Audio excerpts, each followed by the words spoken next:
பாவாடைக்கு எப்படி ஃபிளிட் பிடிக்கிறதுன்னு ஏகப்பட்ட பேர் கமெண்ட் பண்ணியிருந்தீங்க. இந்த வீடியோவில் சொல்கிறேன், இந்த வீடியோவை சேவ் பண்ணி வச்சுட்டு பாருங்க. இந்த மாதிரி துணியை 2ஆ மடிச்சுட்டு நீங்கள் இங்கே ஒரு ஜக்கா போட்டுக்குங்க. அதுக்கப்புறம் துணியை நீங்கள் 4ஆ மடிச்சுட்டு இந்த இடத்துக்கு ஒரு ஜக்கா போட்டுக்குங்க. இப்போ நீங்கள் துணியை 4 பார்ட்டாக பிரிச்சுட்டீங்க.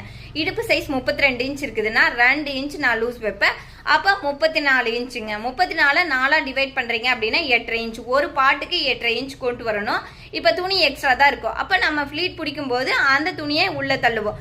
எப்படி ஃபர்ஸ்ட் ஃப்ளீட்டில் நீங்கள் 1.25 இன்ச் ஃப்ளீட் வைக்கிறீங்க, உள்ளே எக்ஸ்ட்ரா துணி எவ்வளோ தள்ளுறீங்களோ அதே மாதிரி எல்லா ஃப்ளீட்லையும் கொண்டு வாங்க.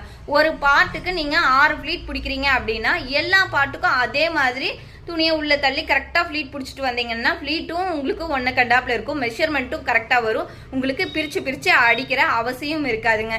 இதெல்லாம் ஒரு கணக்கு தாங்க. நம்ம இது எக்ஸ்பீரியன்ஸான டெய்லர் கட்டிங் மாஸ்டர் நம்மகிட்ட வேலை செய்யும் போது அவங்க கற்றுக்கிட்டதை நம்மளுக்கு சொல்லி கொடுக்கறது தான் நானும் உங்களுக்கு வீடியோவில் சொல்லி